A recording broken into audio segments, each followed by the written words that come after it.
All right, guys, can we start? Am I audible to all of you? Can you just message me? Is the voice is loud and clear? Guys, okay. So, guys, we have done with the first chapter. Any doubt from the first chapter? The three topics that we have covered, right? So, emergence of sociology we have done, and then the scope of sociology, and sociology and common sense. So, guys, in this session, what I'll be doing is I'll be starting with the second chapter.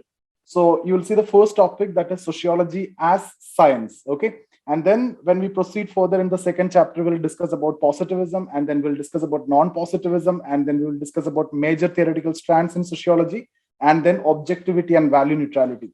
So these are five topics that we are going to cover. No, don't worry. Who is this Galaxy tab, guys? Please, when you're joining, at least join with your name, because I don't know most of you, in fact. So it will be great if you can join with your name, because second time I can, recollect your name. So, guys, these are the five topics that we are going to do. So, if you have missed, if it is your first session, the videos are available to you. So, just watch the first three sessions and then cover it. It is very simple only. If you have any doubt, you just come to me, you ask me. That's it. So, we will start with this topic, sociology as science. Okay. Now, what are the five topics that we are going to cover? Guys, second chapter is going to be very important for you. And you can expect two questions, and mostly they will ask questions from here, whether sociology is a science or not. Is sociology a science? So these kind of questions is what they used to ask from this topic. Apart from that, positivism, non-positivism, favorite topics. Within non-positivism, various non-positivist methodologies or the principles they will ask you, like phenomenology separately, they will ask you, ethnomethodology, they will ask you. So this is one of the very and most important chapter. Okay. Apart from that, this topic of objectivity and value neutrality also is going to be very important. I'll just mention, I'll tell what is objectivity, because when I'm going to answer this topic, sociology as science, we definitely have to talk about objectivity. So I'll be briefly mentioning about objectivity in this session as well. Okay. And then we will see the major theoretical strands as well. So guys, let's start with this session, sociology as science. Okay. Now, we need to understand the context of this topic actually. So they will be asking you questions like, is sociology a science? All right. So this is what actually you can expect as a question from this topic. Is sociology a science? Or can we consider sociology as a science? Like this kind of questions. Now, if you remember, when I've discussed about emergence of sociology, towards the end, if you see, I've discussed a point, and I've told you at that point of time, this is going to be very important because I'm going to take up this point in the coming session as well. What was that? The initial intellectuals or the initial sociologists wanted to make sociology on the line similar to natural science. Saint Simon even thought of social physics, which is similar to or which is analogous to natural science physics, right? So we have discussed about that. So you can see that inclination of the initial sociologist, or they wanted to make it similar to natural science. Why they want to do so? Because science is getting very popular and people believe only in science, right? So I've told you this is a renaissance period, age of enlightenment. Intellectual background, if you see, everything is explained in terms of evidence and reason, logic and reason. This religious explanations and all, those are things of past, it's over. So everything has to be scientific. So there is a scientific worldview was prevailing at that point of time. So if you need to come with a new discipline, if it need to get acceptance among intellectuals, forget about intellectuals, guys, among the common people also, you need to claim or you need to tell that this is scientific. The investigation is done in a scientific way, the method of inquiry and everything in a scientific way. That's when you will get that initial legitimacy or you will get that acceptance in the beginning. That's the reason why, if you see initial sociologists, they wanted to make it very similar to natural science. That's why that Auguste Comte and Saint Simon, that thought of social physics and everything that we have discussed. And you will see later, they have used methods from natural science as well. You can see even when we discuss about Emile Durkheim, there is a very famous study that we will be studying in future, theory of suicide. In that, he's actually using method directly from natural science. What is that method? Statistical techniques. Guys, sociology is studying, human beings. So how can you study human beings based on scientific methods, especially statistical techniques and everything, quantitative methods? How can you quantify emotions, right? So these are the objections which has been came later. So initial sociologists, they wanted to make it similar to natural science, and they have employed the perspectives and the methods similar to natural science. They wanted to make theories like natural science, which will help in the prediction of future as well. Is it going to be possible ever to predict the future course of society? This point I have discussed in the emergence of sociology as well, right? What is that? The intellectual started thinking of a discipline which could explain these changes, provide solution, and also to predict the future of society. And then I've talked about Auguste Comte, Saint Simon, and all other intellectual background. So that was the beginning, right? And then when sociology emerged, they wanted to make it similar to natural science. They use methods, they use perspectives, they use the same approach of natural science. Auguste Comte tried to make universal theories, right? Herbert Spencer compared it with organism, and he claimed that it is similar to biology. We have seen that comparison. Emile Durkheim also used the methods pretty much similar to, or exactly cut, copy, paste the method from natural science. Now, the objections have raised. On what logic? On what basis? Sociology studying society. Society is composed of human beings. Human beings have meanings, emotions, motives, and everything. Can you use statistical techniques to study these emotions? Can you quantify these emotions? These emotions, love, hatred, or whatever it is, can you quantify this? No. If you cannot quantify this, how can you use these methods? This is a question, and this is a context. So in this context, this question have arisen: is sociology a science? Can we use the method similar to science and sociology? Is it possible or not? That is what actually we are going to address here. So the context is set, guys. You need to tell what is the context, what the initial sociologists wanted to do. So how will you proceed? Sociology emerged in response to challenges posed before modernity in medieval Europe. So we talked about the emergence. Since its emergence, the initial sociologists wanted to make it similar to natural science. We discussed about that also. Saint Simon even thought of social physics. Auguste Comte wanted to make universal theories of social organization. Emile Durkheim even tried to use statistical techniques directly in sociology, especially in his study of suicide. So you can discuss all these background and then tell, now the objections have raised with respect to the use of scientific techniques or scientific methods in sociology, because the subject matter is different, right? Natural science study matter which do not have consciousness. Water is heated at 100 degrees Celsius. You know what is going to happen. You can predict it. You freezing the water at 0 degrees Celsius, you know what is going to happen, right?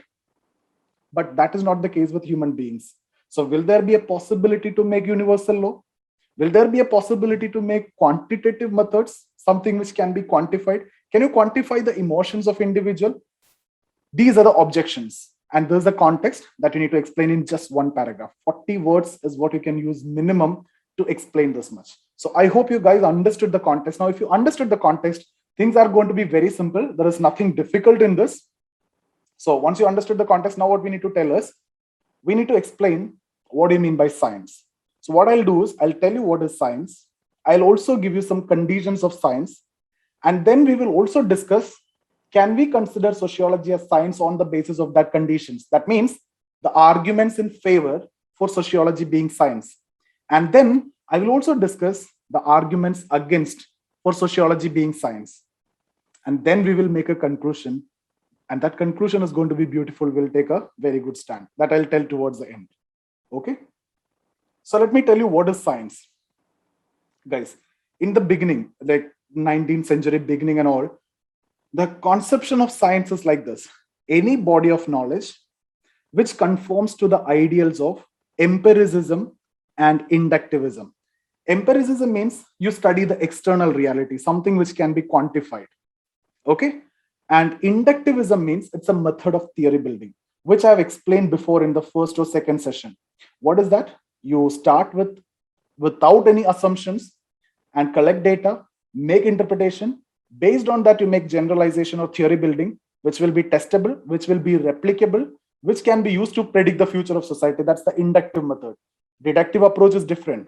You start with the assumption, that is what hypothesis. You'll try to prove that hypothesis. Perfect.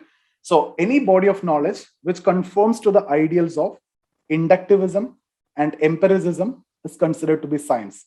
It has to yield universal theories also. So these are three main points: empiricism, inductivism, universal theories. This is what you consider as science. Okay, but later the conception or the understanding of sciences underwent a change. And this is what more important for us. Because if you see the first understanding of science, the definition that we have discussed, empiricism, inductivism, universal theory, we cannot consider sociology as science. Why? Because we are not only studying the empirical reality. There are internal aspects which are not empirical in nature. These are hidden things, right? The meanings and emotions, these are not at all empirical. And inductive approach is not that easy in sociology. We mostly use deductive approach. So if that is the definition or the conception of science, sociology can never be a science. Now let's see the different understanding of science. Okay, any body of knowledge, or now this is going to be very simple. If investigation is done in a scientific way, then you can consider it as science. So this is very simple, right? There is a very simple definition of science. If the method of inquiry is scientific, that body of knowledge can be considered as science. Now, before, what you are stressing on? Any body of knowledge, that means what you study. It is related to that, right? Now it is about how you study. Before, what you study, like any body of knowledge which conforms to the ideals of empiricism, inductivism, naturalism, or theory building. So that is considered a science. Now, if the method of inquiry is scientific, that means how you study. Before, what you study, now how you study. The method of inquiry is scientific, then you can consider it as science. If this is the case, then we can argue. We have a point to argue now. If that the other one, we don't have anything to argue. We have to, give away. We have nothing to do with that. Now we have a point to argue, right? We can say, we can give examples that we are doing the investigation in scientific way. We are using evidence and reason. We are using various perspectives. We are using different methods to collect data. We have a lot of arguments to make if this is the case. And based on this only, we are going to proceed further. Now, some conditions are also laid down. What are the conditions? Just remember these conditions, guys. 5, 6 conditions. I'll explain each one of this. First one, inter-subject reliability. Just remember it. I'll write it also so that things will be more clear. But let me tell you first. Understand it first. Okay. Inter-subject reliability, quantifiability, theory building, that means theoretical orientation, and objectivity, testing, and prediction. These are the 6 points you need to remember. Otherwise, context we have done, right? Explanation of science, we have done 2 different types of explanation. Now, these are the conditions. I'll just write it. Just remember it from here itself, guys. Okay, there is no need to go home and keep on trying to mug it up. Just remember it here itself. These are the conditions of science. Inter-subject reliability. 2, quantifiability. 3, objectivity. 4, theory building. 5, testing, and prediction. Okay, so these are the 5 or 6 conditions. Now, what is inter-subject reliability? Guys, inter-subject reliability means, what is inter-college festival? Same. Inter-college means between subjects. Like any subject, if you take, the meanings should be same. For example, when I talk about something, atom, oxygen, right, water, all these are having same meaning across subjects. When I talk about electron, when I talk about nitrogen, when I talk about organism, the meaning is same in all subjects. That is what you mean by inter-subject reliability. Quantifiability means the scope of that subject should be quantified clearly. Like, you know what to be studied in math, right? What to be studied in physics. It is quantified clearly. What to be studied in biology, what to be studied in chemistry. You know what is the subject matter. That is what you mean by quantifiability. Objectivity means you need to be objective in research. That means there should not be any personal bias. Whenever we conduct any investigation, like I'm going to study religion. For example, I'm talking from sociology. I'm going to study religion. I'm a Hindu, but I should not be studying religion as a Hindu. Okay, or I may be a Muslim. I should not be conducting the study as a Muslim. That's what you mean by objectivity. If I try to conduct study as a Hindu or a Muslim or a Sikh or a Parsi, then it is going to be very difficult. I may be slightly inclined to that religion, and I'll also try to malign the other religion. So that's what I mean by there should not be any personal bias. You may belong to this, or you may be a female and you're going to conduct a domestic violence study on domestic violence, and you are a person who's experiencing it. The way you are going to make a conclusion will be completely based on your personal bias and your experience. Though there may be different other varieties and different other reasons and different other opinions also. You got my point, right? That's what you mean by personal bias. Science, it is not possible, right? But social science, when human beings studying human being, that is possible. That is going to be a question, objection. We'll come to that. So I hope that is clear. Theory means you have to make theory which has to be universally applicable. Testing means the theory which is made, it must be testable. It should be capable of predicting the future as well. Okay. So guys, will you be able to remember this? I'll repeat it. Intersubject reliability, quantifiability, objectivity, theory building, testing, prediction. You remember it now itself, guys. This is only what you need in this topic. It's over. Now we need to tell the arguments in favor. So we are going to advocate for sociology as science. Okay, so we're going to defend it. First, let's take this one, intersubject reliability. We can tell that sociology is showing considerable, see the word that I'm using. I'm not saying absolute intersubject reliability. Sociology is having considerable amount of intersubject reliability. So guys, each and every word that we are writing is perfectly structured, and that's how it is given in the PDF. I cannot say complete reliability. I cannot say zero also, because we are advocating for that.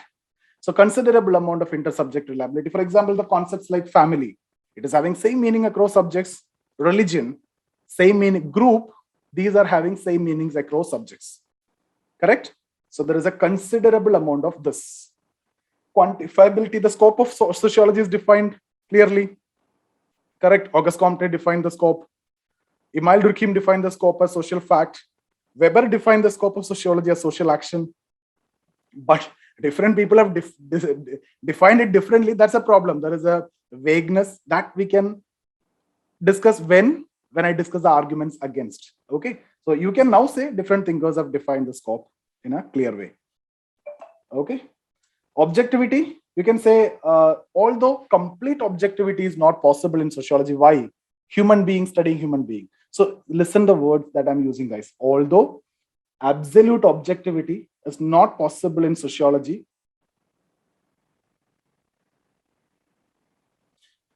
guys, you don't want to make any notes beyond the PDF that is given to you. Maybe lecture notes when I'm taking the class, you can do that. Otherwise, no need. Okay. So what I'm saying is absolute objectivity is what I was talking about. Yeah. We were talking about objectivity, arguments in favor, right? So although absolute objectivity is not possible, but in sociology, we are trying to ensure maximum possible objectivity by using proper methods, okay, proper training of the investigator, etc. So we are also talking about these things, and we are saying that we are trying to ensure objectivity.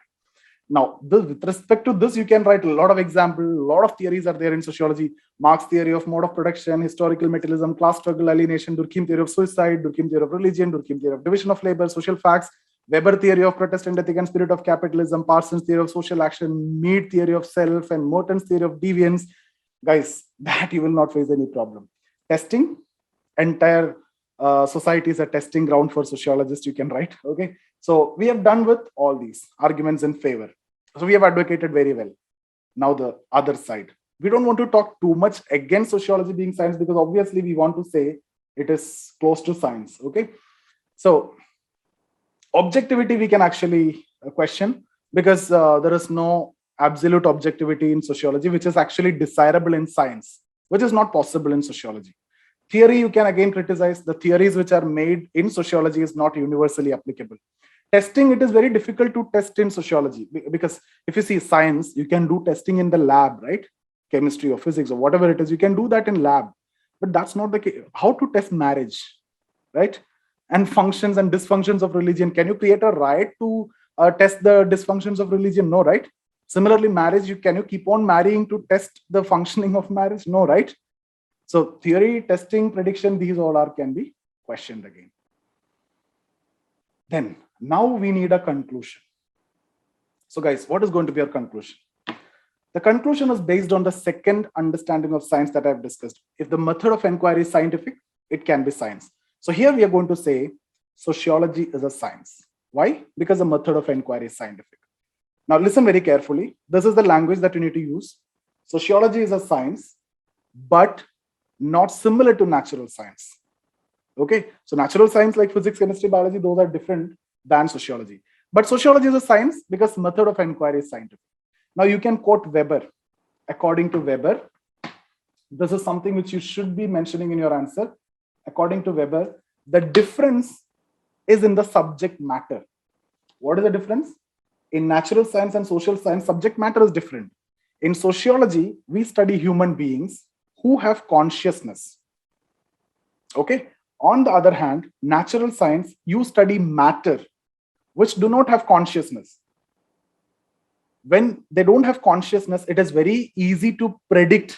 It is very easy to establish cause and effect relationship. It is very easy to ensure objectivity. I told you before, water, you heat at 100 degrees Celsius, what is going to happen? You know, even before you do that. You freeze at 0 degrees Celsius, you know what is going to happen even before you do that. You can predict it because they will act like that only. They don't have consciousness. There will not be any change. But that's not the case with sociology. Human beings have emotions, consciousness, and the same human being will behave differently in the same situation.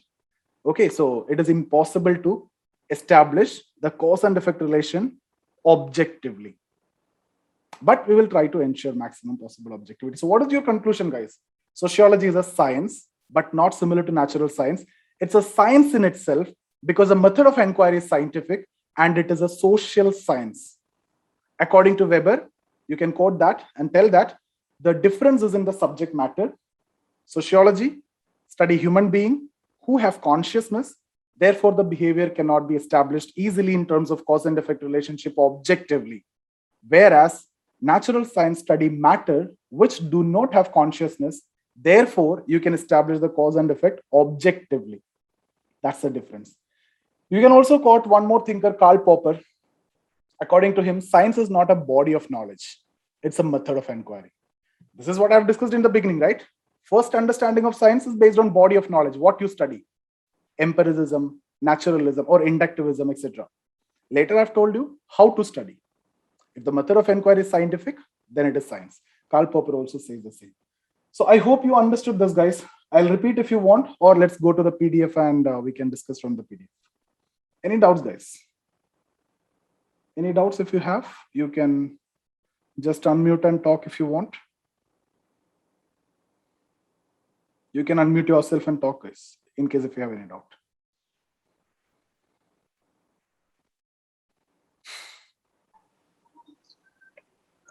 Sir, this is Divyashree. Sir, regarding this, I have one doubt, sir. That is, if we read sociology in a scientific method, then we can define it as a sociology as a science. If we don't read sociology in a scientific way, can't we define it as a science? Then how the thinkers are relating that? No, yeah, tell me, can you repeat it? I was just thinking about something else. Yeah, I'm sorry. Okay, fine, sir. So sociology, we are defining it as a science because we are reading it in a scientific method. If you don't read it in a scientific method, cannot be defined sociology as a science, then why thinkers are relating the science as a sociology? No, that initial thinkers were relating it with sociology as science, but later thinkers, they are of more of the opinion that sociology is not science, like natural science. That